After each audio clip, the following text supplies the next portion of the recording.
আমি একটা গান বেঁধে রাখবো, কারোর যদি কোনোদিন ইচ্ছা হয় জুলাইয়ের মেয়েদেরকে নিয়ে কোনো তাদেরকে স্মরণ করবে, এই গানটা সে যেন গাইতে পারে। ৭১ কিছু না, মানে এটা কি রসিকতা? এটা কি কথাটা কি? এই যে আমার হাতে প্যালেস্টাইন, ওরা বছরের পর বছর সংগ্রাম করে যাচ্ছে একটা পতাকার জন্য, সেটা আমার আছে, সেটা ৭১।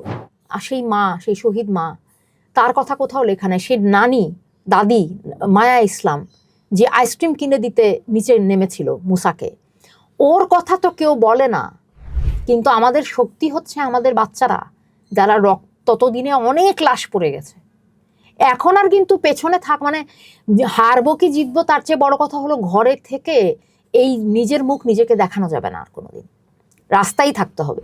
আরে আমি একটা সরকারকে অপছন্দ করি, এটা বলার স্বাভাবিক অধিকার, সেটাও তো আমাকে জুলাই এনে দিল। আমার সমালোচনার মধ্যে সবচেয়ে বড় সমালোচনা হলো আমি দেখতে হিজড়ার মতো, আমার দাঁত উঁচু, হ্যাঁ চুল ছোট, বেশ্যা, এই ধরনের ব্যাপার। কোনোটাই আমাকে ঠিক অসম্মান করে না, কারণ এরা তো সবে মানুষ। হিজড়া বললে তো এটা গালি কিভাবে হলো? যে আনাস যেমন চিঠি লিখে চলে গেছে, নাফিসা কিন্তু একদম মিছিল থেকে, ওর বাবা ওকে মানা করছে যেও না, ও বলছে না বাবা, এটা তো আমাদেরকে ভালো মন্দ যাই হোক, তুমি তো, আমরা আজকে ৫ তারিখের কথা বলি, আর তার মধ্যে তার আগে তো সে আন্দোলনে ছিলই, অবাধ্য হয়েছিল। এবং এই মেয়েটা, মানে আমি ওর গল্পর কথা বলবো যে এটা স্মরণের দায়িত্ব কি আমার না? লিজা আক্তার এক গৃহকর্মী, সুমাইয়া আক্তার একটা মেয়ে যায় বাচ্চাটাকে দুধ খাইয়ে বারান্দায় এসে তারপর গুলি খেয়ে মরে গেল, কিংবা নাসিমা আক্তার, এরা খুব সাধারণ মানুষ। আমি ২৪কে সবচেয়ে বড় করে একটা ধন্যবাদ দিতে চাই এই জন্য যে ২৪ আমাদের ইতিহাসের মালিকানা যেটা, সেটা আমাদের হাতে ফেরত দিয়েছে। মানে এই যুদ্ধে যে শ্রমিক, কৃষক, সাধারণ মানুষের আত্মাহুতি ছিল, শুধু দলের ছিল না, শুধু আওয়ামী লীগের ছিল না, কিংবা শুধু ২-১ জন নেতার ছিল না। এই মুক্তিযুদ্ধ যে সাধারণ বাংলাদেশের সাধারণ আপামর মানুষের ছিল, পুরুষের, নারীর, আমার যেই খালা মুক্তিযোদ্ধাদের জন্য ৫ বেলা রান্না করত, সেও যে মুক্তিযোদ্ধা, এবং তার যে সার্টিফিকেট নাই, এবং আবার তারই ভাই কিন্তু পাকিস্তানপন্থী চলে গেছে। এই একই পরিবারের ৫ বোন বাংলাদেশের মুক্তিযুদ্ধের পক্ষে, আবার এক ভাই বলল না ভাই আমি পাকিস্তানের পক্ষে। এটা যে একটা স্বাভাবিক ঘটনা ছিল, এবং আজকে তারা ভাই বোন, কিন্তু সেই ৫ বোন কিন্তু মুক্তিযোদ্ধা, সে রান্না করত, সে মুক্তিযোদ্ধাদেরকে আশ্রয় দিত। আমি তো এই ইতিহাস মুছতে দিব না। আমার শাহিনুর বেগম জঙ্গি, আমার রিয়াগব জঙ্গি, আনাস জঙ্গি, সাইদ জঙ্গি, এটা আমি সহ্য করব না। এই জায়গাটা, এই অংশটা কিন্তু রাখতে হবে। হ্যাঁ অবশ্যই। বাংলাদেশের মুক্তিযুদ্ধে বাংলাদেশের মানুষের মালিকানাকে যেমন অস্বীকার করা হয়েছে, তেমনি ভাবে যেই দলের হয়ে তাজউদ্দিন আহমেদ রাজনীতি করতেন, সেই দলের সমর্থকদের কাউকেই আমি কখনো দেখি নাই তাজউদ্দিন আহমেদকে নিয়ে কোনো চর্চা করে, তাকে কোনো কৃতিত্ব দেয়। এবং এই তাজউদ্দিন আহমেদ তাদের বুকের একটা কাঁটা। কল্পনা চাকমা নিজে তার জীবন দিয়ে আমার পৃথিবীর জন্য যা করেছেন, আমি গান দিয়ে যদি সেটাকে স্মরণ করি, সেটা আরেকটা মানুষ প্রশ্ন করবে। এই যে প্রশ্ন করলো কে ছিল কল্পনা চাকমা, আমি যদি আজকে রিয়া গোপকে নিয়ে একটা গান লিখি, ৩০ বছর পরে হঠাৎ করে কারোর কানে এই গানটা বাজতে পারে, সে জিজ্ঞেস করবে কে ছিল রিয়া গোপ, তখন বলবে ও ছাদে খেলতে গেছিল, আকাশ থেকে গুলি এসে যেই গুলি।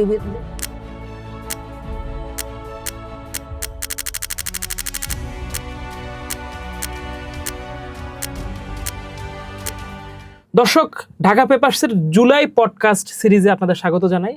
জুলাই শেষ হয়ে আসলো, আগস্ট শুরু হয়ে গেল, কিন্তু ২৪শের জুলাই কিন্তু এখনো শেষ হয় নাই। এবং আমাদের এই জুলাই পডকাস্ট সিরিজের আজকের অতিথি খুব বিশেষ একজন অতিথি। আমাদের সাথে আছেন সঙ্গীত শিল্পী ফারজানা ওয়াহিদ সায়ান।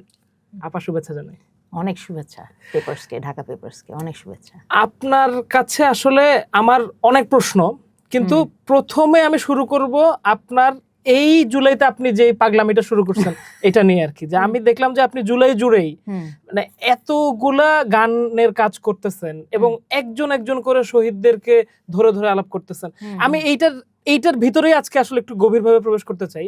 কিন্তু প্রথমে আমি আসলে একটু ২৪-এ ফিরে যেতে চাই। আচ্ছা, যে ২৪-এ আসলে এমন কি হইলো যে আমি তো ভাই আমার ইতিহাসে, মানে আমার জীবনে তো আমি এত বড় মানুষকে একসাথে দেখি নাই কোনোদিন। কেন এরকম একটা ঘটনা ঘটলো এবং এত বড় একটা অভ্যুত্থান ঘটলো, এত মানুষের প্রাণ গেল, এইটার প্রেক্ষাপট এবং আপনাদের জড়ায়া পড়া, এইটা নিয়ে যদি একটু শুনি। এটা নিয়ে তো আমাদের আসলে মানে অতীতেও কিছু কিছু কথা হতো। আমি কিন্তু এখনো ওই বিস্ময় থেকে বের হইনি। আর একটা হলো ছোটবেলা থেকে যেই জায়গাটা শুনতাম যে সত্যের জয় হয়, মানুষের জয় হয়, অন্যায্যতার পরাজয় ঘটে, এই সমস্ত সুন্দর সুন্দর কথার মধ্যে এটা ঠিক যে পৃথিবী এখনো অন্যায্য। জুলাইয়ের পরেও আমাদের বাংলাদেশের মানুষের এখনো সত্যিকার অর্থে যে যে রিক্সা চালক রিক্সা চালাতেন, ওনার বাস্তবতা, যে কৃষক চাষবাস করতেন, যে শ্রমিক তার ঘাম ফেলে আমাদের জন্য চেয়ার টেবিল তৈরি করে, পোশাক তৈরি করে, আমাদের সমস্ত কিছুর পেছনে যাদের অবদান, ওনাদের ভাগ্যের যে অনেক পরিবর্তন হয়ে গেছে সেই কথাটা কিন্তু আমি বলবো না, সেটার একটা সার্বক্ষণিক লড়াই। কিন্তু তাহলে জুলাইয়ের যে ন্যায্যতার কথা আমরা বলি, আমার কাছে সবচেয়ে বিস্ময়ের ব্যাপার হলো একটা কোনো বিস্ফোরণ আমরা দেখেছিলাম জুলাইতে।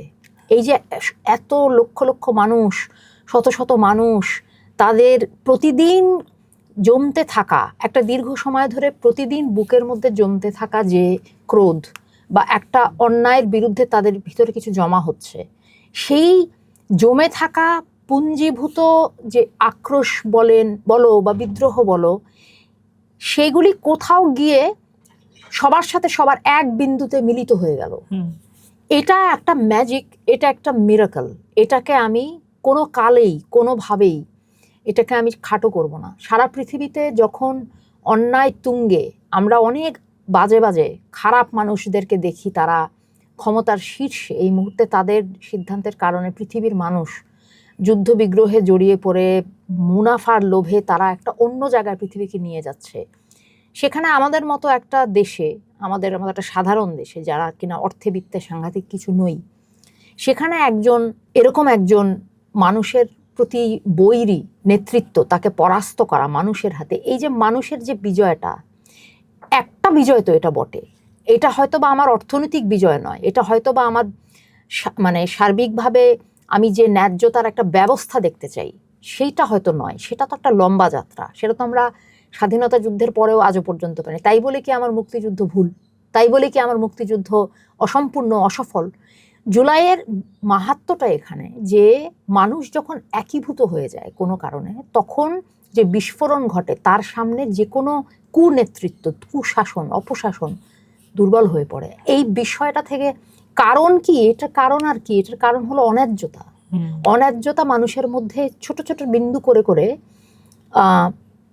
ক্রোধের জন্ম দেয়। সেগুলো যে কোথাও যায় না, কিন্তু মনে হচ্ছে যে না, মানুষ চুপ হয়ে গেল, আপাতত চুপ, সব কিছু সেই মানুষের বুকের ভেতরে আছে, কোনো একদিন গিয়ে এই বারুদের সাথে মিলবে, স্ফুলিঙ্গের মতো এই বিস্ফোরণ ঘটবে। কাজেই এইটা একটা নতুন স্বস্তির জায়গা, জুলাই একটা আশ্বাসের জায়গা, যে যা কিছু অন্যায় ঘটে তা কোথাও গিয়ে মানুষের মনে জমা হয় এবং তা একদিন আবার আগুন হয়ে ফিরে আসে। এই যে একটা, এটা কি কম বিজয়? এই যে একটা দিনের শেষে মানুষ এটা করে দেখালো, আমি এটাকে খুবই শ্রদ্ধা করি, এটাকে আমি খুবই বিস্ময়ের চোখে দেখি, এটাকে আমি অপলক চোখে দেখি যে আমার এক জীবনে আমি এটা দেখলাম। এটা আমার জন্য অনেক বড় ব্যাপার। ডেফিনেটলি। আমি একটু শিল্পী প্রশ্নে আসি। ধরেন আমাদের এখানে আরিফ নূর পডকাস্ট করে গেছেন কিছুদিন আগে, উদীচীর। তো উনি আসলে আমাদেরকে যে কারফিউ ভেঙে যে গানের মিছিলটা, এটার কথা বলতেছিলেন এবং সেখানে আপনার কথা আসতেছিল। মানে আমি আসলে এইটাকে এই পডকাস্টের স্টাডিটা যখন করতেছিলাম আরিফ নূরের, তখন আমি এই জিনিসটা ভাবতেছিলাম যে ধরেন 52 ভাষা আন্দোলন ধরেন শহীদের সংখ্যা কম 71-এর তুলনায়, বা অন্য অনেক অভ্যুত্থানে আমাদের মানুষ যেভাবে ইয়া করে, কিন্তু এখানে একটা পয়েন্ট ছিল, সেটা হচ্ছে এই যে 144 দ্বারা ভেঙে মানুষের যে একটা বিরাট ঢল, এই যে মানুষ জানে যে তার উপর গুলি হতে পারে, কিন্তু সে বের হয়ে যাচ্ছে। এখন এই যে এটা তো আমাদের স্মৃতিতে এক ধরনের রূপকথার মতো আছে, কিন্তু 24-এ আমরা এটা প্রত্যক্ষ করছি। আমি হয়তো রাস্তার এই পারে আছি, কিন্তু আপনি আবার দাঁড়ায় আছেন ওখানে, এবং আপনি জানেন যে এইখানে যে ধারাটা ভঙ্গ করা হচ্ছে এটার জন্য গুলি হতে পারে, এবং এর আগে আমরা দেখছি যে 70 উপরে ছাত্রকে মেরে ফেলা হয়েছে। তো আমি আসলে ওই জায়গাটাকে একটু বুঝতে চাই যে এইটা আসলে কোত্থেকে আসে শিল্পীদের ভিতরে, মানে খুব গুটি কয়েক হইলেও যারা এই যে বন্দুকের সামনে দাঁড়ায় যাওয়া, আমার এই মানে কি বলবো, এই বাস্তবতায়, এই জমানায় আয়সা, এইটা নিয়ে যদি একটু রিফ্লেক্ট করতেন আর কি। এখানে আমার একটা বিষয়ে একটুখানি তথ্য আমি দিতে চাই, আমার স্মৃতিতে যতটুকু মনে পড়ে, সেটা হলো হ্যাঁ, ওই সময় পুরোটা সময় জুড়েই কিন্তু কারফিউ যাচ্ছে, কিন্তু আমরা যখন মিলিত হলাম সেই সময়টা ছিল আসলে ঘন্টা দুয়েকের একটা ছোট স্লট, যখন আসলে কারফিউ এর মাঝখানে যে শিথিল সময়টা, ওই সময়টাতে কিন্তু আমরা জড়ো হলাম। হুম, তো একটা ব্যাপার হচ্ছে 5 তারিখে যেমন বা অন্য সময়গুলোতে যেমন কারফিউ ভেঙে যতখানি ঝুঁকি নিয়ে মানুষ মাঠে ছিল, অতটা কিন্তু আমি আমাদের শিল্পী সমাজের সবার প্রতি শ্রদ্ধা রেখে বলি, ওটার তুলনায় কিন্তু এখানে ঝুঁকিটা একটু কম ছিল, কেননা ওই 2 ঘন্টা কিন্তু আসলে শিথিল সময় ছিল। কিন্তু সেখানে আমাদের শিল্পীদের সমাবেশ করা, গান বাজনা করা, এগুলোর উপরে পরোক্ষভাবে এবং অনেক ক্ষেত্রে প্রত্যক্ষভাবেই নিষেধাজ্ঞা ছিল। আমি এইটুকু বলবো যে অবশ্যই ঝুঁকি ছিল, নিশ্চয়ই ঝুঁকি ছিল। সেখানে সেনাবাহিনীর লোকেরা, প্রশাসনের সবাই দাঁড়ানো ছিল, এবং সেখানে শিল্পীদের মুখ থেকে যে ধরনের অভিব্যক্তি প্রকাশিত হয় সেগুলো মোটেও কোনো সাধারণ ব্যাপার ছিল না। একটা জায়গায় আর্মিদেরকে বলা হচ্ছে বা মানে সরকারকে সরাসরি বলা হচ্ছে ছি ছি ছি থু, এটা কিন্তু বিদ্রোহের আওয়াজ। কিন্তু আসলে কারফিউ ভেঙে যেই ভাঙার কথাটা আমি একটু পরিষ্কার করতে চাই, যে ওই জায়গাটাতে কিন্তু একটা শিথিল সময়ে আমাদের অনেকের মানে এই সম্পূর্ণ কৃতিত্বটা আমি ওইভাবে নিতে চাই না। এখানে একটুখানি একটা শিথিল সময় ছিল যখন আমরা কাজে, কেননা অনেকে তো কারফিউ ভেঙেই গেছে, তার সাথে আমার তো ওই পার্থক্যটা, তাকে তো সে তো আসলেই ওই ঝুঁকিটা নিয়েছে, যেটা আসলে শিল্পী হিসাবে আমি মানে আমরা তো আসলে শিথিল সময়ের ভেতরেই গেছিলাম। এইটা একটা তথ্যগত মানে জায়গা পরিষ্কার করতে চাইলাম, কিন্তু সেটা আসলে তীব্র একটা সময়, ভয়েরই সময়, কোনো অংশে কম ভয় না। এবং আরেকটা ব্যাপার হচ্ছে সেই 26 তারিখ তো আমরা জানি না যে আর 9-10 দিনের মধ্যে যে সরকার পতন ঘটবে, আমরা প্রত্যেকেই তো চিহ্নিত। আমি তো জানি তখন যে এই জীবনে এই সরকারকে আর ফেলা যাবে কি না সেটা নিয়ে তো আমরা নিশ্চিত নই, কিন্তু আমরা এগিয়ে যাচ্ছি। আর এরা তো সবাই অনেক বড় বড় বাহিনী, তার সঙ্গে তাদের পেছনে বরং আন্তর্জাতিক শক্তি ছিল বলে জানতাম, যে অন্তত ভারতের শক্তি তাদের সঙ্গে যুক্ত। আমাদের দেশের সকল বাহিনী এক হয়ে, আমরা সাধারণ নিরস্ত্র মানুষ, আমরা তাদের মধ্যে শিল্পী সমাজের খুবই অল্প কিছু মানুষ, কাজে আমরা তো আসলে সংখ্যার দিক থেকে দুর্বল, কিন্তু আমাদের শক্তি হচ্ছে আমাদের বাচ্চারা, যারা ততদিনে অনেক লাশ পড়ে গেছে। এখন আর কিন্তু পেছনে মানে হারবো কি জিতবো তার চেয়ে বড় কথা হলো ঘরে থেকে এই নিজের মুখ নিজেকে দেখানো যাবে না আর কোনোদিন, রাস্তায় থাকতে হবে। কাজেই ওই সময়টাতে আসলে মিনিমাম যে শিল্পী, খুব বড় মহান শিল্পী হবার দরকার নেই, যে একটু ন্যূনতম শিল্পী তারাই রাস্তায় ছিলেন। খুব বড় শিল্পী হওয়ার দরকার নেই, ন্যূনতম বিবেক যাদের থাকে, যারা একটু দেখতে পারে, একটু চোখ মেলে দেখা যায় যে কত রক্ত। ততদিনে সাইদ, মুগ্ধ, রিয়াগব, আমরা সবার কথা জানি, সংখ্যা জানি অন্তত, ফাইয়াজ, ওই যে চেহারাগুলো দেখে ফেলেছি। এরপরে ঘরে থাকা যায় না, এরপরে নিজেকে মানে ক্ষমা করা যায় না, মানে ওই জায়গাটাতে স্বস্তি পাওয়া যায় না। এইটা আমার উপলব্ধি, যে এত কিছু ভাবিনি যে কে মরে যাবে কে বেঁচে থাকবে, এখন যেতে হবে, এই সাধারণ একটা ব্যাপার ছিল। এবং ভয় কি ছিল না, প্লিজ এই কথাটা স্বীকার করতে চাই, অনেক অনেক দিন ছিল যেই সময় অনেক অনেক বেলা ছিল, কোনো এক বেলা হয়তো বন্ধুরা গেছে, আমি যাইনি। কেন যাইনি? ভয়েই যাইনি, যে এখন মনের মানসিক জোর নাই, কিন্তু সেটা এক বেলা, আবার পরের বেলা হ্যাঁ যেতে হবে। কাজেই আমরা সবাই মানুষ, আমাদের ভয়ও ছিল, কিন্তু আমাদের কোনো উপায় ছিল না যে এই ভয় ধরে বসে থাকবে। এবং আমি আপনার সাথে যেখানে ব্যতিক্রম করব সেটা হচ্ছে যে কি শুধু তো জুলাইয়ের না, আমরা এর আগের বছরগুলোতে আমরা আপনার সাথে রাত কাটাইছি না টিএসসিতে, এবং আপনি তো মানে এই যে ফ্যাসিবাদী রেজিমের বিরুদ্ধে যেইভাবে অবস্থান নিয়ে গেছেন, আপনি আপনার জায়গা থেকে বলতেছেন, কিন্তু আমি আবার এটাকে একটু অন্যভাবে দেখতে, যাই হোক সেটা অন্য আলাপ। কিন্তু এই যে ধরেন গুটি কয়েক শিল্পীর আলাপ বললেন, একটা তো ধরেন খুব কম, মানে মোট শিল্পীদের মধ্যে খুব কম অংশকে আমরা এরকম অবস্থান নিতে দেখছি। আবার এই ঘটনা আমরা সিনেমার ক্ষেত্রেও দেখবো, নাটকের ক্ষেত্রেও দেখবো, অন্যান্য শিল্পীদের মধ্যে খুব কম অংশকে আমরা জুলাইতে পাইছি। এবারে জুলাই তো অভ্যুত্থান হয়ে গেল, অভ্যুত্থানের পরে আপনাদের একটা কিন্তু খুবই দুর্বিষহ একটা জীবন। মানে আমি যখন আপনার সাথে আলাপ করার জন্য আবার একটু রিসার্চ করতেছি, একটু যখন আপনার প্রোফাইলে যাচ্ছি, তখন আমি দেখতেছি প্রতি 3টা কমেন্টের একটা কমেন্ট হচ্ছে খুবই কুরুচিপূর্ণ একটা কমেন্ট। এটা স্বীকার করতে হবে, বাংলাদেশের রাজনৈতিক যে বলয়গুলো তার মধ্যে বিগত ফ্যাসিস্ট রেজিমেরও একটা স্টেক আছে, এবং তাদের সমর্থক কুল আছে, তারা অনলাইনে সক্রিয়। প্রচুর বট আইডিয়া আছে। আপনি জানেন যে ডিসেন্ট একটা রিসার্চ করে দেখাইছে যে এখানে জামাত এবং আওয়ামী লীগের প্রচুর পরিমাণ বট আইডি কিভাবে মানে অ্যাটাক করে। এগুলো আপনাকে আমার বোঝাইতে হবে না, কিন্তু আমি দর্শকদের জন্য বলতে চাচ্ছি আর কি, যে আপনি নিশ্চয়ই এটা নিয়ে অবগত আছেন। এই জুলাইয়ের ওই সময়টাতে যে শিল্পীরা এই অবস্থানটা নিছিল, তাদের সবাই কিন্তু এক ধরনের এই যে মার্কিন যুক্তরাষ্ট্রের মদতপুষ্ট ডলার খোর, তারপরে হচ্ছে যে কি বিদেশি শক্তিকে বসায় দেওয়ার, এই ধরনের বিভিন্ন তকমার ভিতরে নিয়ে আসা হয়েছে আর কি। তো এইটাকে আপনি আসলে কিভাবে মূল্যায়ন করেন, এই জায়গাটাকে একটু বুঝতে চাই। মূল্যায়ন করি, প্রথম কথা হচ্ছে যে যেটা আমি শিখেছি সেটা হলো যে সরকার পড়ে যাওয়ার পরবর্তী যে এক সপ্তাহ, তার ভেতরেই দেখলাম যে ভেতরে শান্তি লাগে না। কেন শান্তি লাগে না?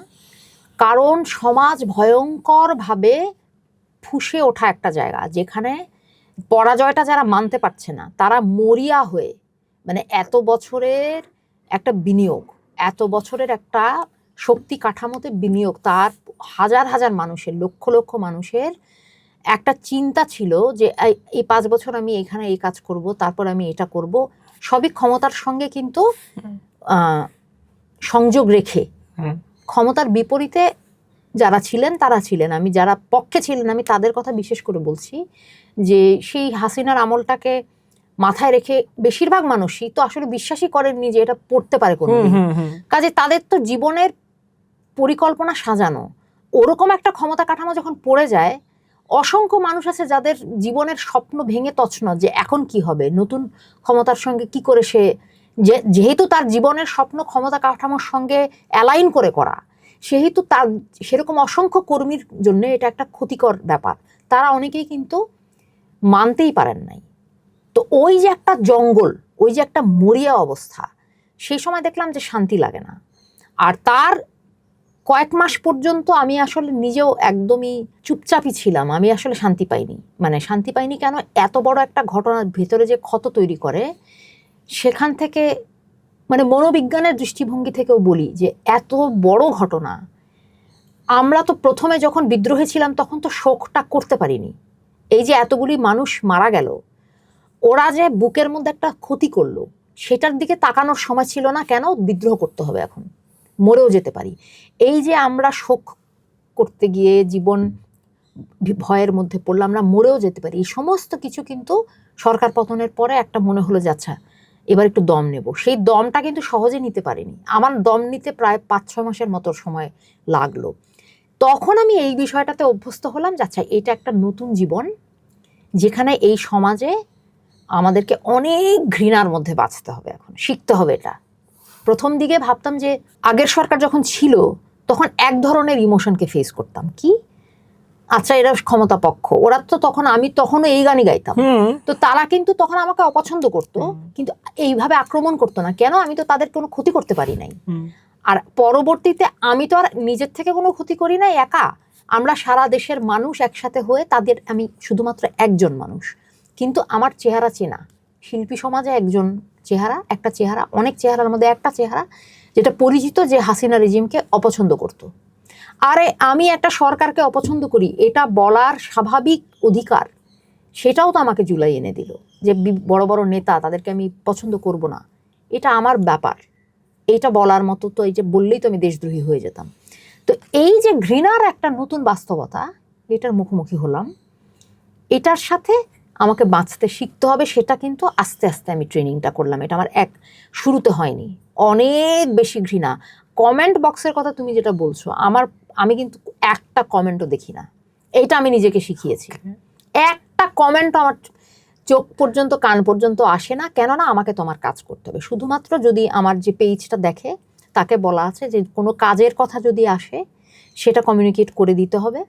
আর কোনো গঠনমূলক সমালোচনা, যে আমার সমালোচনার মধ্যে সবচেয়ে বড় সমালোচনা হলো আমি দেখতে হিজড়ার মতো, আমার দাঁত উঁচু, হ্যাঁ চুল ছোট, বেশ্যা, এই ধরনের ব্যাপার, সেগুলোর বাইরে এগুলো তো আমার এক একটা প্রত্যেকটাই, আমি হিজড়া হলেও বা বেশ্যা হলেও বা যাই তুমি বলো, কোনোটাই আমাকে ঠিক অসম্মান করে না, কারণ এরা তো সবে মানুষ।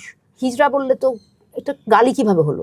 এগুলোর বাইরে যদি কোনো ভালো সমালোচনা থাকে, সেটাও ওই ছেলেটা বা ওই মেয়েটা আমাকে, যারা আমাকে সাহায্য করে, একটা গালিও আমার দেখতে হয় না। একটা শুধুমাত্র আমার পার্সোনাল ফোনে কিছু আক্রমণ হয়, সেগুলোকেও আমি ব্যবস্থা করেছি। মানে এই যুগে এটা কিরকম মশার কামড়ের মতো, যে আমি কি মশার উপর রাগ করি, মশা যখন ঘ্যান ঘ্যান করে বা আমাকে কামড়ে আমাকে ডেঙ্গু দিয়ে ফেলে, এইটার জন্য নানাবিধ ব্যবস্থা করতে হবে, আমাকে শিখতে হবে যে এই মশার রাজ্যে আমি টিকবো কি করে। তাকে তো আমি আলাদা করে যে খুব ঘৃণা করি সেটা না, কিন্তু আমাকে ওডোমস লাগাতে হয়, আমাকে জানালায় নেট লাগাতে হয়, আমাকে বেঁচেও থাকতে হবে, কারণ উনি এই ছোট্ট প্রাণীটা আবার আমার ভীষণ ক্ষতি করতেও সে পারে। তার এই শক্তিটাকে জেনে নিয়ে তার বিরুদ্ধে আমার ব্যবস্থা নিতে হবে, এবং তাকে যদি আমি ঘৃণায় আক্রান্ত হয়ে যাই যে আমিও তাকে ঘৃণা করলাম, তাহলে কিন্তু আবার আমার কাজ আমি করতে পারবো না। কাজেই অনেক ধরনের সুরক্ষার মধ্য দিয়ে আমার যাত্রা করতে হবে। ইন্টারেস্টিং আপা, আসলে এটা খুব ইনসাইটফুল ছিল। আমি একটু এই যে এবার একটু আপনার কাজকর্মের ভিতরে ঢুকি, যে আপনি এই যে এই রিসেন্ট সময় যে গানগুলা করলেন, আপনার গানের ভিতরে রিয়া গোপ, নাফিসা, লিজা আক্তার, মানে অনেক নারীদের গল্প উঠে আসতেছে। তো আপনার কাছে কেন মনে হলো যে কি এই নামগুলো নিয়ে আলাদা আলাদা ভাবে গান করতে হবে? হ্যাঁ, এটা একদম আমার রাজনৈতিক জায়গা থেকে, যে আমি একটা মানে আমি যে সমাজে থাকি সেই সমাজে আমি দেখি যে ব্যবস্থাটা এমন যে এত মেয়েরা, মানে এখানে আসলে ছেলেদের অবদানের কথা তো অস্বীকার করার কিছু নাই। আমাদের ফাইয়াজ, আমার আনাস, আমার মুগ্ধ, আমার সাইদ, ওরা সব আমার, ওরা আমার, একদমই আমার। কিন্তু রিয়াও তো আমার, নাফিসাও তো আমার। আমি নাফিসার কথা বলবো, মানে এই মেয়েটা একদম বাবার কথা শোনেনি, ও আমার অনেক, কিন্তু ওর, এবং এমনও না যে ওর কথা উচ্চারিত না হলে ওর কোনো ক্ষতি হয়েছে তাতে, কিন্তু আমার ক্ষতি। আমি জানি যে ও কত বড় ত্যাগটা ওর, ও কিন্তু বাবার কথা শোনেনি একদম। যেভাবে মানে কি বলবো, যে আনাস যেমন চিঠি লিখে চলে গেছে, নাফিসা কিন্তু একদম মিছিল থেকে, ওর বাবা ওকে মানা করছে যেও না, ও বলছে না বাবা, এটা তো আমাদেরকে ভালো মন্দ যাই হোক, তুমি তো, আমরা আজকে 5 তারিখের কথা বলি, আর তার মধ্যে তার আগে তো সে আন্দোলনে ছিলই, অবাধ্য হয়েছিল। এবং এই মেয়েটা, মানে আমি ওর গল্পর কথা বলবো, যে এটা স্মরণের দায়িত্ব কি আমার না? আমি যখন গান লিখবো, আমি একটা গল্প বলতে পারি। আমার আসলে এত সব চিন্তা বা এত সব অনুভূতির মধ্যে আমি যখন বসবাস করি, আমার পক্ষে অন্য গান লেখা সম্ভব না। আর জুলাই আমার জীবনের এত বড় ঘটনা, জুলাইকে শুধু আমার স্মরণের মধ্যে একটা ভিত্তি দেওয়া, এই কাজটাই অনেক বড়। কাজে আমার আসলে অনেক কাজ, এত মানুষের এত যে ত্যাগ, তাদের জীবনটাকে তারা দিয়ে দিয়েছে। আমি তো কয়েকটা কবিতা আর গান লিখতে পারি, শুধু স্মরণটুকু করতে পারি, সেটা কি আমি শিল্পী হিসেবে করব না? সেটা কি আমি এই দায়টা আমার নিজের ভেতরে আমি টের পাই। কাজেই আমার অনেক মানে কাজ হচ্ছে এই মুহূর্তে, যে আমি এই বাচ্চাগুলিকে নিয়ে আলাদা করে কাজ করা, এবং মেয়েদের কথা বলবো, যে 10 জন নারীর কথা আমি এগুলো পত্রিকা থেকে পড়া সব, সেখানে আমি দেখেছি যে আসলে কি মহিমাহীন, মানে এক একটা মানুষের, কারোর হয়তো পাঠ্য বইতে তার কথা লেখা থাকবে কি না, তা সেটা নিয়ে লড়াই হচ্ছে। জুলাইয়ের সন্তান, শহীদ সন্তান, কারোর হয়তো দেয়ালে দেয়ালে নাম, আমার এই মেয়েদের কথা, আমার শাহিনুর বেগম, সেই মা, সেই শহীদ মা, তার কথা কোথাও লেখা নেই। সে নানি, দাদি মায়া ইসলাম, যে আইসক্রিম কিনে দিতে নিচে নেমেছিল মুসাকে, ওর কথা তো কেউ বলে না। সেই মায়া ইসলাম তো আমার বাংলাদেশের শহীদ। আমি যে আজকে এত কথা বলি, গান গাই, এই মাটির ভেতরে তো মায়া ইসলামের রক্ত আছে। সেই মায়া ইসলামের কথা আমি জানি। এত গরিমাহীন, এত মহিমাহীন এইসব গল্প, এত সাধারণ মানুষ, এই লিজা আক্তার এক গৃহকর্মী, সুমাইয়া আক্তার একটা মেয়ে, যায় বাচ্চাটাকে দুধ খাইয়ে বারান্দায় এসে তারপর গুলি খেয়ে মরে গেল, কিংবা নাসিমা আক্তার, এরা খুব সাধারণ মানুষ। তো ওদেরকে আসলে হিরো বানানোর কোনো ইচ্ছা আমার সেটা বলবো না, কিন্তু আমি বলবো যে এইভাবে ভুলে যাওয়া, তারা ডিজার্ভ করে না, এটা আমি মানতেও পারবো না। কাজে আমার যতটুকু স্মরণের ক্ষমতা সেটা আমি করব। আমি কবিতাগুলি লিখলাম, এবার আমি মেয়েদেরকে নিয়ে আলাদা করে একটা গানও করছি, যেখানে ওই 10 জন নারীর, এমনিতে তো নাফিসাকে নিয়ে একটা গান আমি করলাম, আর এটা ছাড়াও আমি একটা গান বেঁধে রাখবো। কারোর যদি কোনোদিন ইচ্ছা হয় জুলাইয়ের মেয়েদেরকে নিয়ে তাদেরকে স্মরণ করবে, এই গানটা সে যেন গাইতে পারে, আমি আমার কাজটা করব, এইটাই। আপনি একটা গানে লিখতেছেন যে কি 24 আর 71 সবই তো বাংলাদেশ। এইটা ধরেন জুলাইয়ের পরে একটা কিন্তু বড় টকিং পয়েন্ট বাংলাদেশে, মানে পলিটিক্যাল ইয়াতেও আবার মিডিয়াতেও, যে ধরেন এক ধরনের একটা আলাপ করা হয় যে কি 24 এসে 71-কে বাতিল করে দিতেছে। আমাদের সংসদের তো বটেই, সংসদের বাইরেও আমরা এই আলাপ হইতে দেখছি যে এখানে আসলে 71 বলে কিছু নাই, 47-এর পরে 24। আবার এই যে ধরেন 71-কে খাটো করা, বা আরেকটা গ্রুপ বলতে যে না 71 বড় 24 খাটো, 24 আর 71 একসাথে যায় না। কিন্তু আপনি প্রথম থেকেই আপনি বলতেছেন যে কি যে 24 থেকে 71-এর মানে 71-এর রাস্তাটাই 24। আমি এইটার একটু জায়গাটা বুঝতে চাই আর কি, যে এটাকে কিভাবে আপনি ইকুয়েট করেন। দুই রকম পক্ষ এখানে বরাবরই আছে। মানে একটা হলো 71-এর পরে বাংলাদেশের আর কোনো ইতিহাসই নাই, আর 71-ই শেষ কথা, সেরকম একটা পক্ষ আছে যারা মানে, এবং তারা এই যুদ্ধের মালিক। মানে এই যুদ্ধের আমি 24-কে সবচেয়ে বড় করে একটা ধন্যবাদ দিতে চাই এই জন্য যে 24 আমাদের ইতিহাসের মালিকানা যেটা, সেটা আমাদের হাতে ফেরত দিয়েছে। মানে এই যুদ্ধে যে শ্রমিক, কৃষক, সাধারণ মানুষের আত্মাহুতি ছিল, শুধু দলের ছিল না, শুধু আওয়ামী লীগের ছিল না, কিংবা শুধু 2-1 নেতার ছিল না।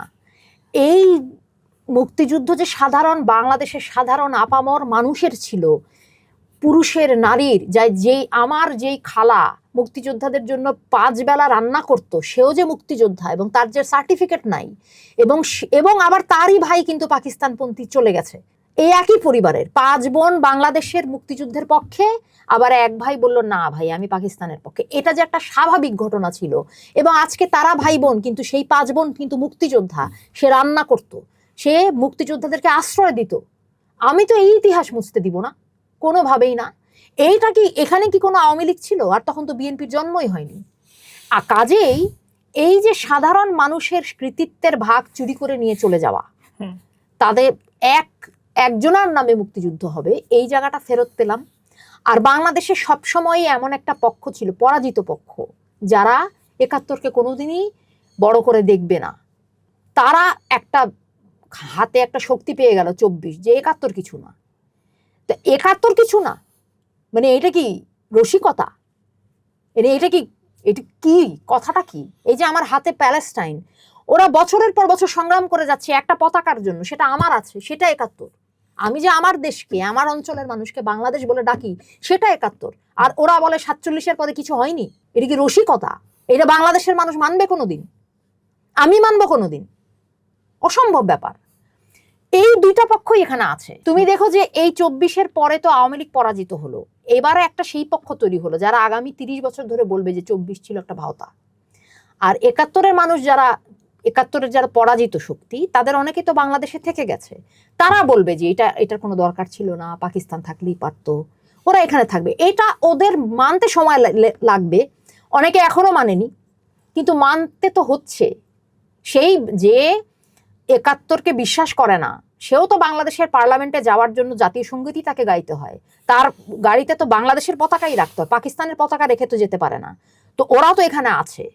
মানো আর না মানো, বিশ্বাস করো আর না করো, তুমি বাংলাদেশেরই নাগরিক, তোমাকে বাংলাদেশেরই আনুগত্য নিয়ে রাজনীতি করতে হয়। কাজে যে 71-কে ছোট করে, তার এখানে কি সুযোগ, তার এখানে জায়গা কি? আর এত লক্ষ লক্ষ মানুষের আত্মাহুতিকে তুমি বলো 71 কিছু না, সেটাকে আমি মানবো নাকি?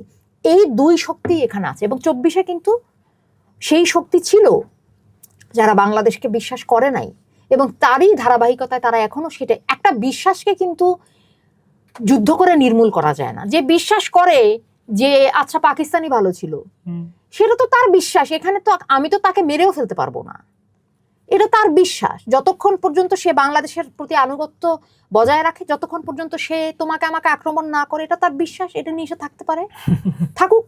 কিন্তু সে আমার বাংলাদেশের সকল নিয়ম মেনে এই দেশের মাটিতে তাকে সেইভাবেই থাকতে হবে, যে সে বাংলাদেশকে না মেনে এখানে থাকে। কিন্তু তাকে তো, তার হাত পা বাঁধা, এখানে যত শক্তি থাকুক না কেন, বাংলাদেশ যতদিন আছে, 71 এই জায়গাটা আমাদেরকে দিয়েছে, যতদিন বাংলাদেশ অস্তিত্বশীল, তারা কি বাংলাদেশ নাই এই কথা বলতে পারবে?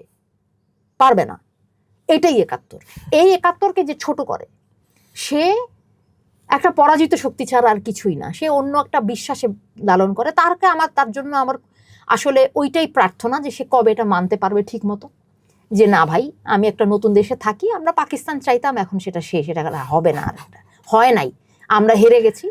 আর আমাদের বাপ দাদারা অনেক অন্যায় করেছে, যে আরেকটু বড় মনের সে খুব দ্রুত এই জায়গাটাতে চলে আসবে।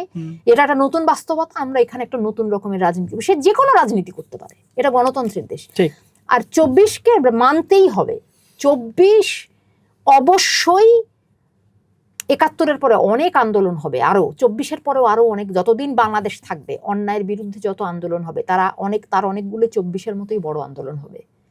24 নিরাপদে থাকে, বাংলাদেশ 24-এর হাতেই নিরাপদে থাকে। 71 তো হয়ে গেছে একবারই, বারবার হবে না, এটাই। 71 বারবার হয় না, কিন্তু 24-এর মতো অনেক কিছুকে অনেকবার ঘটতে হয়। আমি একটু স্মৃতিচারণ করবো আপনার গানের কথা আমার মনে আছে। ধরেন আমাদের বেড়ে ওঠার কালটাতে তো আপনি খুব গুরুত্বপূর্ণ ভূমিকা রাখছেন, এবং আমার নিজেরও মুক্তিযুদ্ধ সম্পর্কে একটা খুব ঝোঁক ছিল।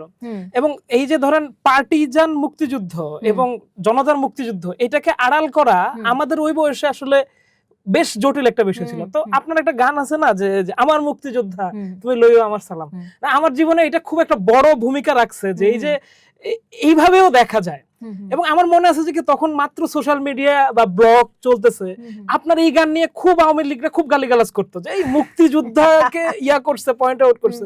কিন্তু এটা তো আমি আমার ছোট নজরেই দেখতে পাই যখন আমি কলেজে পড়ি বা হয়তো ফার্স্ট ইয়ারে পড়ি ইউনিভার্সিটিতে, যে এইখানে তো আসলে অবমাননার কথা, এটা তো সম্মান করা হইতেছে। So that makes a great deal আর কি। সো আমি আসলে আপনার এটার সাথে খুব ভালো করে রিলেট করতে পারি। মানে একে তো শুধু 24-71-কে মানে 71-এর সাথে তো যাই, 24 বরং সুযোগ করে দেয় 71-কে বোঝার জন্য। 71-এর অনেক ঘটনা যেটা আসলে অনেক দূরবর্তী হওয়ার কারণে, এই যেটা আপনি বলেন না যে গণমানুষের অংশগ্রহণ আর পলিটিক্যাল লিডারদের অংশগ্রহণের এই পার্থক্যটা, এটা আমরা 24-এও দেখি যে একই পরিবারের ভিতর দুই ধরনের মানুষ। আবার আমি প্রায়ই এই কথাটাও লিখছি যে 71-এর পত্রিকাও যখন আমি দেখছি যে এই মানে ধরেন প্রচন্ড গণহত্যা হচ্ছে, দৈনিক পাকিস্তান বলছে যে কি শাহবাগে 2টি নিঃসঙ্গ ঘোড়া, এই ঘোড়াগুলার কেউ নাই, এই রাস্তাগুলো ফাঁকা, মানে ওরা খুবই ধাবালুতায় আছে। 24-এ আমরা বাতাবি লেবুর বাম্পার ফলন বা একই রণবাজা বাজে ঘন ঘন এগুলা দেখছি, অথচ রাজপথে কি হইতেছে। সো এজ এ হোল যে মানে গণমানুষের এই প্রশ্নের উত্তরেরও দরকার নাই, যারা একটু গণমানুষের উপরে তাদের এই ডিলেমাটা তৈরি হয়, এবং তাদের জন্য আসলে প্রমাণের অভাব নাই যে 24-কে কিভাবে দেখা যায়। আমি একটু এই প্রশ্নে আরেকটা জায়গায় যেতে চাই, যে ধরেন যেটা আপনি বললেন যে জুলাইয়ে তো অনেকগুলো পক্ষ যুক্ত ছিল, এবং ফ্যাসিবাদের একটা দীর্ঘকালের কারণে বাংলাদেশের স্বাধীনতাবিরোধী একটা গ্রুপও এটার সাথে যুক্ত হয়ে যায়, এই সুযোগটা নিতে পারছে তারা এখানে। তো আপনি লিখতেছেন যে যারা জুলাইয়ের সন্তানদের জঙ্গি বলে ডাকে, তাদের সাথে আপনার সম্পর্ক হবে স্রেফ বর্জনের। এইটাকে একটু যদি বুঝান। এই জায়গাটাতে আসার আগে আমি আরেকটা কথা বলবো, যে বাংলাদেশের মুক্তিযুদ্ধকে যদি আমি সত্যি সত্যি অন্তর থেকে বুঝতে চাই, তাহলে অনেকের সঙ্গে যে একটা সবচেয়ে খুব গুরুত্বপূর্ণ একটা নাম আসে, সেটা কিন্তু তাজউদ্দিন আহমেদ। এবং আমি বারবারই বলবো যে বাংলাদেশের মুক্তিযুদ্ধে বাংলাদেশের মানুষের মালিকানাকে যেমন অস্বীকার করা হয়েছে, তেমনিভাবে যেই দলের হয়ে তাজউদ্দিন আহমেদ রাজনীতি করতেন, সেই দলের সমর্থকদের কাউকেই আমি কখনো দেখি নাই তাজউদ্দিন আহমেদকে নিয়ে কোনো চর্চা করে, তাকে কোনো কৃতিত্ব দেয়। এবং এই তাজউদ্দিন আহমেদ তাদের বুকের একটা কাঁটা, উনি তো আওয়ামী লীগের মানুষ।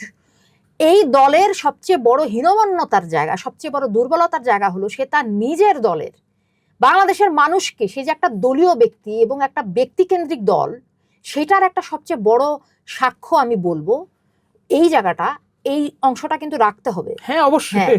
আমি সবচেয়ে বড় একটা মানে প্রমাণ স্বরূপ একটা জায়গায়, যে যারা এত অন্ধ সমর্থক, তারা এই লোকটার নাম নেয় না, এটার মধ্যে দিয়ে তাদের অকৃতজ্ঞতার পরিমাণটাকে আমি দেখতে পাই, যে ওরা বাংলাদেশের মানুষকে তার স্বাধীনতা যুদ্ধের কৃতিত্ব কি দিবে, নিজের দলের এত বড় নেতার নাম 2বার নিতে গিয়ে কুণ্ঠা বোধ করে, যে আনুগত্য বুঝি কমে গেল আর কোনো নেতার প্রতি।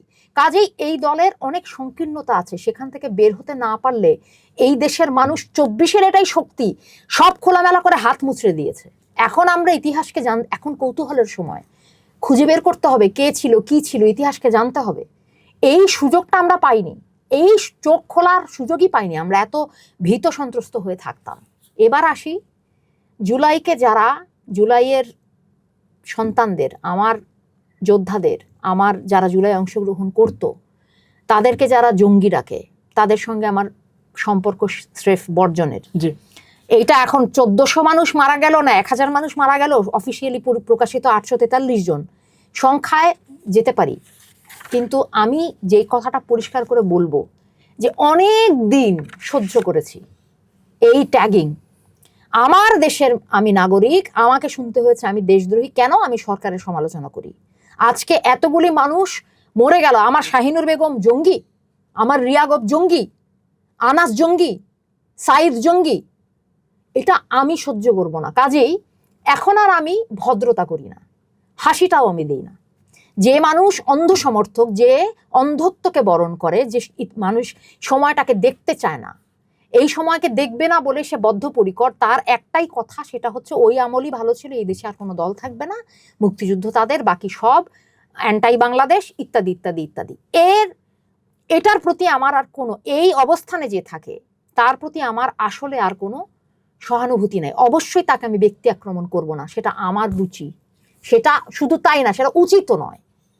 কেন আমি একটা মানুষকে ব্যক্তি আক্রমণ করব? কিন্তু তাদের প্রতি আমার কোনো রকম সমবেদনা, সহানুভূতি কিচ্ছু নাই। যে আমার শাহিনুর বেগমকে, আমার মায়া ইসলামকে, আমার নাফিসাকে যে জঙ্গি ডাকে, পরিষ্কার কথা, এখানে আমার কোনো ধরনের ছাড় নাই, আর নাই।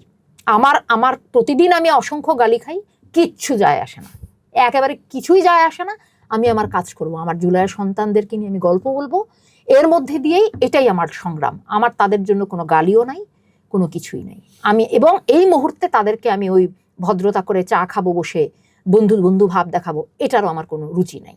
না, এই মুহূর্তে এটা হতে পারে আগামী 10 বছর পরে হয়তো আওয়ামী লীগের কোনো অন্ধ সমর্থকের সঙ্গে বসে আমি স্বাভাবিকভাবে কথা বলতে পারবো, ততদিনে তাদেরও কিছুটা গ্রহণযোগ্যতা আসবে।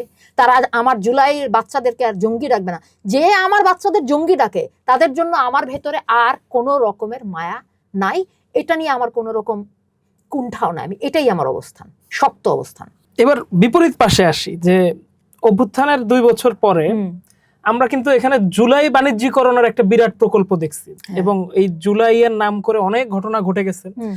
এখন আপনি আপনার গানে বারবার বলছেন যে কি, আমি জুলাই বিক্রি করি না, কিন্তু এই যে জুলাই যারা বিক্রি করে তাদেরকে কি বলবেন আপনি? চেতনা ব্যবসায়ী, এটা তো যুগে যুগে থাকবে, এটা তো খুব স্বাভাবিক ব্যাপার। মানে একটা এত বড় মুক্তিযুদ্ধ হলো, সেটা নিয়ে এত দীর্ঘকালীন 50-60 বছরের একটা ব্যবসা চললো, আর জুলাই যুদ্ধ হবে, সেটা জুলাইয়ের একটা সংগ্রাম হবে, সেটা নিয়ে ব্যবসা হবে না। এটা তো সমাজে মানুষ তো খুব সংকুচিত, সীমিত প্রাণী, তাকে তার নিজস্ব অনেক রিপু পার হয়ে, অনেক রকমের কি বলবো, সীমাবদ্ধতা পার হয়ে তাকে প্রতিদিন মানুষ হতে হয়, তাকে প্রতিদিন নিজেকে, এই যে কৃতিত্বের লোভ, এই যে না বামপন্থীরা কিছু করে নাই, সব দোষ বামদের, কিংবা সব আমরা করলাম, আমরাই সবচেয়ে বেশি।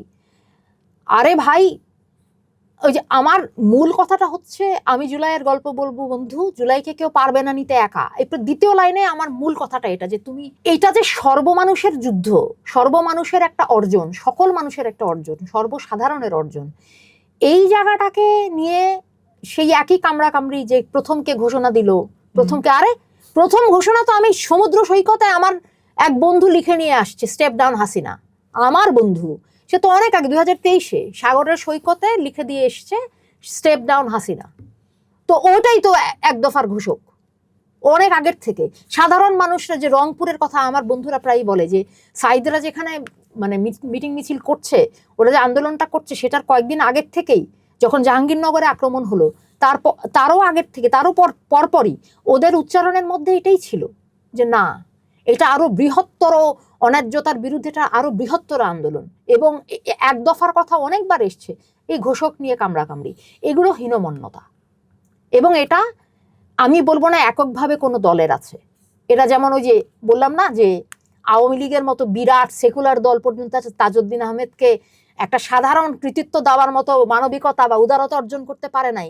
তো এইটা তো স্বাভাবিক যে জুলাইপন্থীরা, আমি তো কোনো, এই এত বছর ধরে যে সংগ্রাম হয়, আমি তো কোনো আওয়ামী ইন্টেলেকচুয়ালকে দেখি নাই উচ্ছ্বসিত হয়ে তাজউদ্দিন আহমেদের কথা বলে। কেন?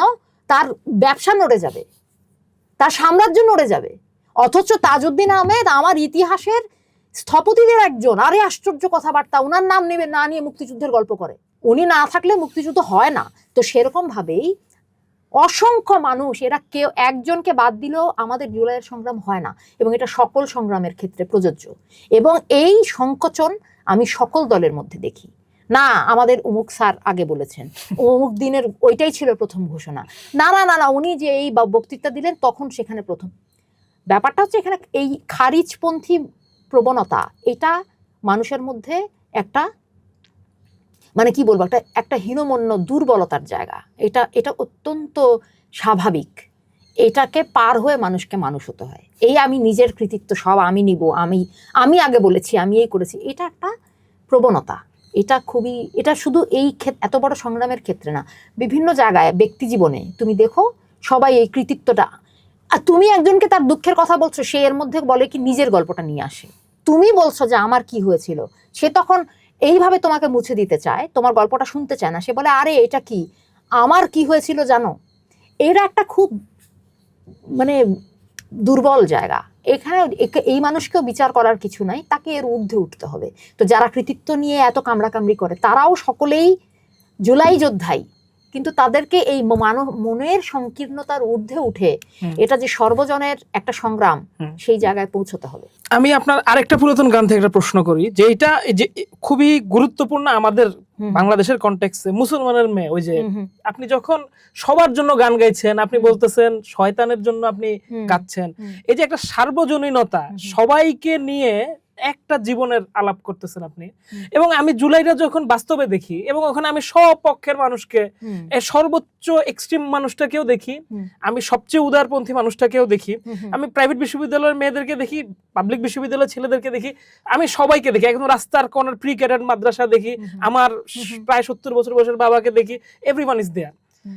এখন জুলাই হইলো, এবং জুলাইয়ের পরে যেটা আপনিও বলছেন কয়েকবার, যে ধরেন মেয়েদেরকে আস্তে আস্তে ঘরে ঢুকে দেওয়া হলো, প্রাইভেট বিশ্ববিদ্যালয়ের আলাপ আমরা আর করি না, এবং একইভাবে এখানে এক ধরনের একটা ডানপন্থার উত্থান, আমরা যেভাবেই বলি, এই জিনিসটা ইন্টারিমের আমলে খুব পৃষ্ঠপোষকতার সাথে ঘটছে। 100-র উপরে মাজার হামলার ঘটনা 100 বছরের ইতিহাসে বাংলাদেশে ঘটে নাই, ঠেকানোর কোনো চেষ্টা করা হয় নাই। এবং যেই উগ্রভাবে বিভিন্ন পন্থার মানুষকে দেখেন, আমি কিন্তু এই কথাটা এইভাবে বলতেছি না ডান বামের পক্ষ করে, এজন্য আমি আপনার গানের রেফারেন্সটা দিলাম, যে আমি যখন এসেনশিয়ালি এখানে যুক্ত হচ্ছি, আমি আসলে সবাইকে নিয়ে যুক্ত হচ্ছি। এবং এখনো আজকে 2 বছর পরেও এই জুলাইয়ের সময় আমার যে মাদ্রাসার সবচেয়ে এক্সট্রিম বন্ধুদের সাথে বন্ধুত্ব হয়েছে, এবং 2 বছর ধরে তার সাথে আমার দার্শনিক দেনা লেনা হয়েছে, এর আগে কখনো জীবনে আমার সুযোগ হয়নি। আমি তাদেরকে বুঝতে পারছি অনেক বেশি, সেও আমাকে বুঝতে পারছে যে আমাকে একদম অনেক উগ্র একটা মানুষ মনে করতো। এই প্রেম, এই মহব্বতটা আমি বোধ করি, এবং আমি ওইটাকে রাখতে চাই, ওই জায়গাটাকে। কিন্তু এই যে ডানপন্থার একটা চরম উত্থান, সেটাও তো আছে। মানে বাস্তবতা বাংলাদেশের এক ধরনের মানুষের বিশ্বাসগত জায়গাকে শ্রদ্ধা রেখেই এইটাও তো একটা সমস্যা, বা এটাকে আপনি কিভাবে দেখেন?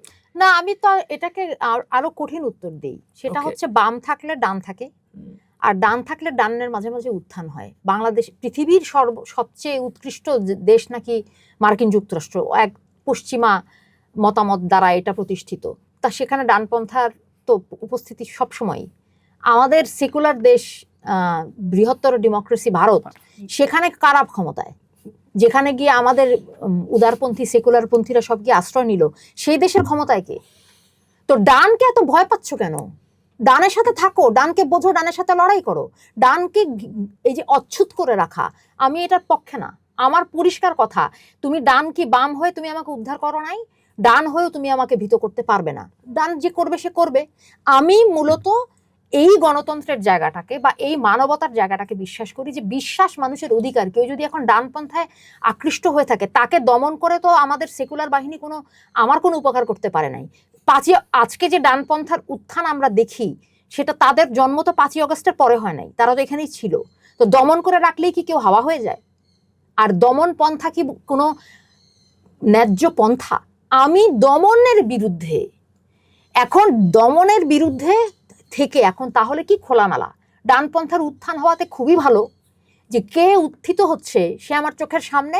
আমি আমার রাজনৈতিক শত্রুকে চিনি, তার সাথে আমার দর্শনের সমস্যা, আমি ডান করব না, আসো তোমার সাথে আমি লড়াই করি, তোমার সাথে আমি কথা বলি, তোমার সাথে আমি থাকতে শিখি, বসবাস করতে শিখি। কিন্তু এই যে অচ্ছুতকরণ, এই যে কোনো কিছুকে একটা উগ্রবাদী তকমা দিয়ে দেওয়া, যে কোনো কিছুকে আমি এই চরমপন্থী, উগ্রবাদী, বিচ্ছিন্নতাবাদী, এরকম অনেকগুলি শব্দ, মৌলবাদী, আমি এই শব্দগুলোকে খুব সচেতনে পরিহার করে কথা বলি।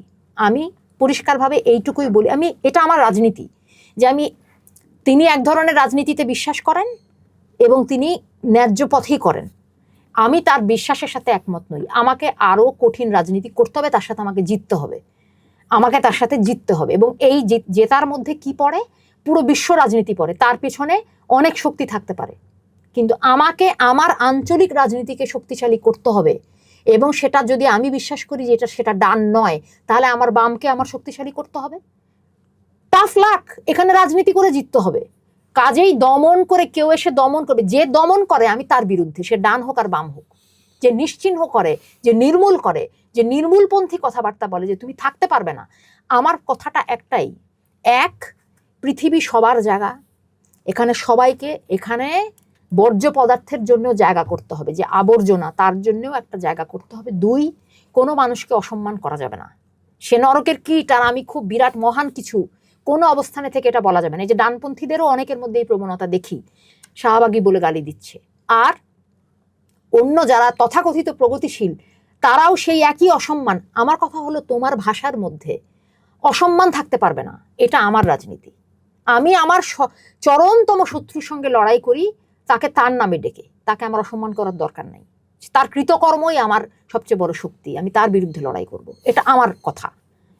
এখানে আমার ডানপন্থীকে আমি একদমই ভয় পাই না। আপা, আমরা মোটামুটি শেষের দিকে, আর দুইটা প্রশ্ন আছে শুধু। আপনার অনেক অনেক কথা বললেন আমাদেরকে, তারপরে একটু নিয়ে নিতেছি আর কি, কারণ আপনাকে সচরাচর পাবো না আমি। একটা হচ্ছে যে এইখানে রিসেন্টলি আমরা দেখলাম এই পলাতক ফ্যাসিস্টের পক্ষ থেকে এক ধরনের আলাপ আসতেছে যে কি তারা আবার ফিরবে। এর আগে গত বছর আমরা একবার শুনতেছিলাম এয়ারপোর্টে 3-4 কোটি মানুষ হয়ে যাচ্ছে ইত্যাদি। এখন আবার বলছে ডিসেম্বরে ফিরবে, তারা মামলা ফেস করবে ইত্যাদি ইত্যাদি। আপনি বলতেছেন যে কি তারা সহসা ফিরতেছে না। এই আসলে কি বাংলা এই পরিস্থিতিটা কি আসলে এরকম যে ধরেন ওই যে যেটা আগের উত্তরে বললেন, আমাদের রাজনীতিবিদরা তো আবার এই নিয়মে চলে না। দেখা যায় যে কি সে আরেকটা পক্ষকে পরাস্ত করার জন্য তার চরম শত্রুর সাথেও বন্ধুত্ব করে ফেলতে পারে। এজ এ হোল আপনার কাছে কি মনে হয় যে যদি 1000 মানুষ সেখানে মারা গিয়ে থাকে, হত্যা করা হয়ে থাকে, 10,000-এর বেশি মানুষ বিভিন্নভাবে অঙ্গহানি হয়ে থাকে, তার পক্ষে কি, এবং এই যে কোটির উপরে মানুষের যে এইরকম অবস্থান, তার পক্ষে কি এত সহজে দেশে ফিরে আসা সম্ভব? আরে সে অবশ্যই ফিরবে। শেখ হাসিনা নিশ্চয়ই ফিরবে, ক্ষমতায় ফিরবে না, বাংলাদেশে ফিরবে। এবং আমি প্রার্থনা করি, আমি অপেক্ষা করে আছি যে এটা তো আমি মনে করি যে আমি ওনাকে সাধুবাদ জানাই যে উনি ফিরবেন। এটা তো একটা খুবই ভালো কথা, কিন্তু উনি ক্ষমতায় ফিরবেন না এত সহজে। এটা পৃথিবীকে, বাংলাদেশের মাটিকে, মানুষকে এরকম কি বলবো, এটাকে এত আহাম্মক বা বোকা বা কি বলবো, মৌলিক রাজনীতিটুকু যে করে, সে জানে যে এত দ্রুত এই জায়গাটাকে গুছিয়ে সে ক্ষমতায় ফিরে যাবে। এটা হলো কি ওই ওনারা তো অনেক ক্ষমতায় থেকে অভ্যস্ত, ওনারা ওই অভ্যাসটা যে একটা রাজার হালে চলা, এখানে আর কিছুদিন একটু সামান্য কষ্ট করে, এটা সাধারণ জেলখানা না যে আমি এখান থেকে 2 দিন পরে ফিরে গিয়ে এখন জেলখানায় ভালো মতো থাকি, তারপরে আবার গিয়ে ক্ষমতায় গিয়ে। উনি অবশ্যই বাংলাদেশে ফিরবেন এবং অনেক অনেক মানুষ হবেন এবং সবাই আমরা অপেক্ষা করে আছি, কিন্তু উনি ক্ষমতায় ফিরবেন না। শেখ হাসিনা আর ক্ষমতায় ফিরবেন না। আওয়ামী লীগের কথা আমি জানি না, ওনারা অন্য কোনো মোড়কে বা ওইভাবে রাজনীতি করে ওনারা ফিরতে পারবেন কিনা, সেটা আসলে ওনাদের উপরও অনেক বেশি নির্ভর করে, অনেকটা বেশি নির্ভর করে ওনারা কি রাজনীতি করেন তার উপর।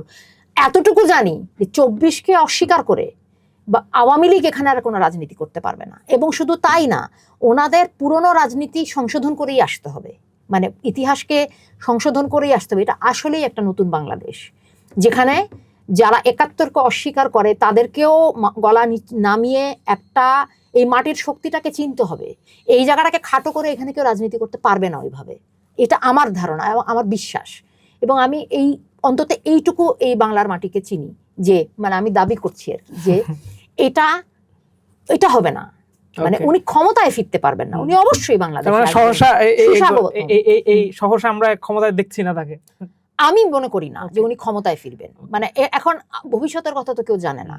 এখন কিন্তু বাংলাদেশ বলে যদি কিছু থাকে, গণতন্ত্র বলে যদি কিছু থাকে, আমরা বাংলাদেশের মানুষেরা যদি বেঁচে থাকি, শেখ হাসিনা ক্ষমতায় ফিরতে পারবেন না। অবশ্যই উনি ফিরবেন এবং উনি যে সিদ্ধান্ত নিয়েছেন যে উনি বাংলাদেশে ফিরে আসবেন, এটা আমি অত্যন্ত মনে করি যে প্রত্যেকটা মানুষেরই তো একটা বোধোদয়ের হয়তো বা কোনো কাউকে বাতিল করা ঠিক না। উনি হয়তো বুঝতে পেরেছেন যে এই দেশেই শাস্তি পেলে বা এই দেশেই হলে হয়তো তার জন্য ভালো, আমি খুবই সাধুবাদ জানাই এটাকে। আপনি নিশ্চয়ই ভারতের পরিস্থিতিটা দেখছেন রিসেন্ট সময়ে, এবং আপনি তো সোনাম ওয়াংচুককে নিয়ে লিখছেন, সংহতি জানিয়েছেন সেই লড়াইয়ের প্রতি। আমি আসলে অন্য কনটেক্সট থেকে বিষয়টা দেখতে চাই, যে ধরেন এই কাছের সময়ে আমাদের উপমহাদেশে বেশ কয়েকটা অভ্যুত্থানের ঘটনা ঘটলো, নেপাল, শ্রীলঙ্কা এবং সবচেয়ে বড়টা বাংলাদেশে। এবং আমরা জানি ভারতে আসলে গণ অভ্যুত্থান অর্থে গণ অভ্যুত্থানটা একটু কঠিন, কারণ যেহেতু সে অনেকগুলো স্টেট, আর ওখানে দমন পীড়ন যে কালচারটা সেটারও অন্যরকম মাত্রা থাকে আর কি। কিন্তু আমি বলতে চাচ্ছি যে ধরেন জুলাইয়ের যেই সাধারণ মানুষ, একেবারেই অ্যাপলিটিক্যাল মানুষের যেই মানে রাস্তায় নেমে আসা, শহীদ হওয়া ডিলিবারেটলি, তো এইটা কি আপনার কাছে মনে হয় যে বাংলা এই যে সারা পৃথিবীতে যে অভ্যুত্থান গুলা এইটা মানে এগুলা কি কানেক্ট করে কোনোভাবে? আর এইটার আসলে মানে এই কালটা কয়দিন ধরে চলবে? মানে আমরা বহুত বছর এক ধরনের স্থিরতা দেখছি, আমরা আলাপ করছি যে এই প্রজন্ম দিয়ে কিছু হবে না, মোবাইল ইন্টারনেট ছাড়া কিছু বোঝে না, কিন্তু আবার এই আমরা তো ভারতেও দেখলাম, বাংলাদেশেও দেখছি যে মিম ম্যাটেরিয়াল থেকে সবকিছু মিলে গ্লোবাল কনটেক্সটে যদি একটু বলেন আর কি। গ্লোবাল কনটেক্সটে বলতে গেলে তো আমি এই জায়গাটা থেকে শুরু করব, আমার ফিলিস্তিন থেকে শুরু করব, যে এই রাষ্ট্রের যে আমরা পৃথিবীতে স্বীকৃতি আসলো না, এখনো আসে নাই, এখনো প্রতিদিন যে ভয়াবহ রকমের এটা আরো পেছাচ্ছে, এর পেছনের যে শক্তিগুলি, যে আন্তর্জাতিক শক্তিগুলি, তাদের চরিত্রটা যদি বুঝি তাহলে দেখব যে তারা যুদ্ধের মধ্যে দিয়ে মুনাফা করে, যুদ্ধকে জারি রাখে, যুদ্ধকে চালু রাখে, এবং আরেকদিকে তারা গণতন্ত্রের মুখোশও পড়ে এবং তারা একটা উদারবাদী মানবতাবাদী মুখোশ ধারণ করে, কিন্তু তারা আসলে মানে মূলত হত্যাযজ্ঞের মধ্য দিয়ে এক ধরনের মুনাফাপন্থী বিশ্ব ব্যবস্থাকে চলমান রাখে। এই সিস্টেমটা বিশ্বব্যাপী। এখানে আমাদের এই অঞ্চলে যে অভ্যুত্থানগুলি হচ্ছে বা মানুষের যে জাগরণ ঘটছে, সেটা কিন্তু এই দীর্ঘকাল ধরে চলে আসা, এটাকে তুমি পুঁজিবাদী বলো বা যাই বলো, অন্যায্যতা বলো, যেটাই বলো, সবগুলোই সত্য। এই যে মুনাফাটা হচ্ছে, এটা তো অবশ্যই একটা ধনতন্ত্রের ব্যবস্থা, সেটার বিরুদ্ধে মানে সারা পৃথিবীতে কিছু অনুরণন হচ্ছে জায়গায় জায়গায়, এবং ফিলিস্তিন আমাদেরকে সেই সুযোগ দিল যে অন্যায্যতার বিরুদ্ধে পৃথিবীতে কি করে এক হয়ে দাঁড়ানো যায়। এখানে আমার কাছে মনে হয় যে কোনো একটা জায়গাতে মানুষের যদি জয় হয় কোনো অপশক্তির বিরুদ্ধে, অপরাজনীতিশীল ক্ষমতাসীন পক্ষের বিরুদ্ধে, সেটা যে কোনো অঞ্চলের মানুষের জন্য জয়। যখন ককরোচ পার্টি জিতে যায়, যখন নেপালের ছেলেমেয়েরা অভ্যুত্থান করে, যখন শ্রীলঙ্কাতেও একটা বড় মানে কি বলবো ক্ষমতাসীন শক্তির পরাজয় ঘটে, প্রত্যেকটা জায়গাতে তো মানুষেরই বিজয় ঘটছে, এবং তাদেরকে দেখা যাবে যে তাদের আসলে রাজনীতি গোছানো নাই, হয়তো তারা ঠিক ডানও না, ঠিক বামও না, কিভাবে যেন হচ্ছে, ঠিক একটা অন্যরকম পরিচিত মোড়কগুলির বাইরে এক ধরনের রাজনীতি হচ্ছে। আবার তাদের সেই রাজনীতির ভেতরে পুরনো নীতিগুলোকে পাওয়া যাবে, দেখা যাবে তাদের অনেকের ভেতরেই আসলে মূল নীতিটা বামের, মূল নীতিটা কারোর ডানের। কিন্তু মূল কথা হচ্ছে এখানে ক্ষমতার সঙ্গে মানুষের যে দমনমুখী যে ক্ষমতা শক্তিগুলি আছে পৃথিবীতে, যারা মানুষকে শোষণ করে, যা মানুষকে দমন করে, মানুষকে নিপীড়ন করে, তাদের বিরুদ্ধে মানুষের একটা জাগরণ যে ঘটছে, আমি সেটার পক্ষে। এখন আমার পক্ষ বদলাতে পারে সময়ে সময়ে, আমি হয়তো বা কোনো সময় ইরানের সময় দেখলাম যে ইরান ঘটনার ভেতরে, ইরানের যে ভেতরের যে রাজনৈতিক শক্তি, তারা তাদের মানুষের উপর অনেক অত্যাচার করছে, কিন্তু আবার তাদের বিরুদ্ধে রাষ্ট্র হিসেবে যে তখন আমার পক্ষ নিতে হবে, ওই মুহূর্তে ওই এইরকম কিছু নৈতিক প্রশ্নের মধ্যে প্রতিদিন আমরা পড়ে যাই, ডিলেমা। এগুলো তো আমার সমাজে এখন প্রত্যেক দিন, যে আমি কার পাশে বসবো, কার জন্য গান গাবো, কার থেকে টাকা নেবো, কার থেকে নেবো না, এগুলোর মধ্যে আমরা পড়ে গেছি। কিন্তু আমি মনে করি যে এই বিশ্বব্যাপী যে একটা জাগরণ ঘটছে মানুষের, প্রত্যেকটা বিজয় মানুষকে এগিয়ে দেবে। বাংলাদেশের যে পাঠ, বাংলাদেশের এই রাজনৈতিক বিজয়কে, মানুষের বিজয়কে অনেক আমাদের ভারতের প্রগতিশীল বন্ধুরা অনেকে একদম মানতে চায় না, তারা এটাকে সেই বিদেশি শক্তি, ডলার ইত্যাদি বলে দেখতে চায় তারা। আমার কাছে এগুলো একদমই মানে ওনাদের এই মূল্যায়নকে আমি একেবারেই পরোয়া করি না। আমার কাছে মনে হয় এটা মানুষের জয়। দিনের শেষে এই মানুষ যারা মৃত্যুতে রাজি হয়ে যায়, এই মানুষগুলি না থাকলে এই অভ্যুত্থান ঘটতো না। রক্ত দিয়ে পাওয়া এটাকে যে দেখতে চাইবে না, তার জন্য আমার আসলে সমবেদনা, করুণা ছাড়ার কিছু নাই। আমি দুঃখিত। আমি আরেকটা প্রশ্ন করব, এবং এই প্রশ্নটা আমার জন্য প্রশ্ন। এই প্রশ্নটা হচ্ছে যে এই যে জুলাইয়ের 2 বছর পরে, এবং আপনি যে প্রবলভাবে জুলাইয়ের ভিতরে আছেন, জুলাইয়ের পক্ষে থাকা অনেক শিল্পীও কিন্তু আর জুলাইয়ের ভিতরে অতটা নাই। আমি নিজেও এটার জন্য প্রচুর ট্রলের শিকার হই আমার হুম। বন্ধুদের কাছে, যে হুম। আমি কেন এখনো জুলাই থেকে বের হতে পারি না। তো আমি আসলে এই মনস্তত্ত্বটাও, মানে এই যে অরিজিনালিটিটা, হুম। যেটা যে কেউ আলাপটা শুনলে বুঝতে পারবে। একে তো ধরেন আমরা সংখ্যালঘু, হুম। আপনি তার মধ্যেও সংখ্যালঘু, হুম। হুম। তারপরও আপনি যে স্পিরিটটা ধরে রাখছেন, হুম। মানে আমি আসলে কোনো কিছু ব্র্যাগিং ছাড়া বলতে চাচ্ছি জিনিসটা, যেটা আমি অরিজিনালি দেখতে পাই। তো এইটার তো সোসাইটিতে তো কোনো মূল্য নাই এই জিনিসের, হুম। এটা কেন ধরে রাখছেন আপনি? সোসাইটির মূল্য দিয়ে আমি কি করব? সোসাইটিকে, সমাজ, মানে মানে এই প্রশ্নটার ব্যাপারটা হচ্ছে যে এইটা তো আমার কাছে খুব মূল্যবান, এটা তো আমার বেঁচে থাকা, মানে অর্থাৎ যেই আমার যে রিক্সা চালক ভাই নাফিসকে বহন করে নিয়ে গেল, ওনার জীবন তো পরিবর্তন হয় নাই। আমি জুলাই নিয়ে একেবারেই হতাশ না। আমি মনে করি এত বড় একটা সংগ্রামের পরে যে অন্ধকার জায়গার মধ্যে পড়ার কথা, যে মানে সামাজিক কি বলবো কেয়স, যে একটা জঙ্গলের মধ্যে প্রবেশ করার কথা, সেই সঠিক জঙ্গলে আমরা এই মুহূর্তে অবস্থিত। এবং এটা দিনে দিনে আরো শান্ত হবে, আরো গুছিয়ে আসবে। যে রাজনৈতিক দলগুলিকে আমরা ধিক্কার দিয়ে আসছি, তাদের মধ্যে অনেকেই অনেক বড় হবে, অনেক গুছিয়ে উঠবে। এই যে নতুন দলগুলি যেমন এনপিএ কিংবা মানে প্ল্যাটফর্মগুলি, তারা সবাই কাজ করছে, তারা মরিয়া হয়ে বাংলাদেশের জন্য কাজ করার জন্য উন্মুখ। তারা বুঝে পাচ্ছে না কে কোথায় যাবে, কে কার সাথে হাত মেলাবে। আমি মনে করি এই যে একটা অস্থিরতা, এই অস্থিরতা আমাদের খুবই প্রয়োজন। এই অস্থিরতার জঙ্গলে আমি শিল্পী হিসাবে আমার জুলাইকে বহন করা, কারণ বিস্মরণের বিরুদ্ধে, এটা তো অনেক বড় একজন শিল্পীর কথা, যে বিস্মরণের বিরুদ্ধে স্মৃতিকে ধরে রাখাই হচ্ছে আরেকটা বিরাট বড় সংগ্রাম। হ্যাঁ, তো এই যে স্মৃতি দিয়ে ধরে রাখা, একটা গান লিখে ফেললে তখন আজকে কল্পনা চাকমাকে কি তুমি খুব সহজে মুছতে পারবে? আমি এটা আমার, আর এটা কি গানের গর্ব? কল্পনা চাকমা নিজে তার জীবন দিয়ে আমার পৃথিবীর জন্য যা করেছেন, আমি গান দিয়ে যদি সেটাকে স্মরণ করি, সেটা আরেকটা মানুষ প্রশ্ন করবে। এই যে প্রশ্ন করলো কে ছিল কল্পনা চাকমা, আমি যদি আজকে রিয়া গোপকে নিয়ে একটা গান লিখি, 30 বছর পরে হঠাৎ করে কারোর কানে এই গানটা বাজতে পারে, সে জিজ্ঞেস করবে কে ছিল রিয়া গোপ, তখন বলবে ও ছাদে খেলতে গেছিল, আকাশ থেকে গুলি এসে, যেই গুলি লেথাল ওয়েপন নির্দেশ ছিল। এই যে বলা, এই যে উচ্চারণে রাখা, এগুলো তো মিথ্যা কথা না। আর আমি তো এমন তো আর না যে এই ইতিহাস নির্মাণ করার জন্য যে পেইড এজেন্ট হিসেবে আমি কাজ করব। আমার তো প্রয়োজন নাই, এই সত্যগুলোকে ধারণ করার ভিতর দিয়েই আমার মুক্তি। আর জুলাইয়ের মতো এত বড় ঘটনার পরে আমার তো শিল্পী হিসেবে অবসর নাই, আমাকে তো কাজ করে যেতে হবে, আমি করবো সেটা কাজেই। আর এটার মধ্যে দিয়েই আমি মনে করি যে কেউ আমাকে 10টা গালি দিলে, যখন আমাকে লাল বদর ডাকছে, তখন আমি একটা লাল গান লিখে যে উত্তরটা দিতে পারি, সেটা তো আরো শক্তিশালী করবে আমার জুলাই বয়ানকে। তো কেন নয়? শায়নাপা, অনেক ধন্যবাদ সময় দেওয়ার জন্য আজকে। তোমাকে অনেক ধন্যবাদ, অনেক ভালোবাসা, জুলাইয়ের শুভেচ্ছা। ধন্যবাদ। দর্শক, আমরা যে কথাগুলো শুনলাম, আমরা কিন্তু জুলাই নিয়ে এই আলাপগুলো সামনের দিনেও করতে চাই, কারণ জুলাই আসলে এখনো শেষ হয় নাই। তো জুলাই নিয়ে সামনের আলাপগুলো দেখার জন্য ঢাকা পেপারসের সাথেই থাকুন।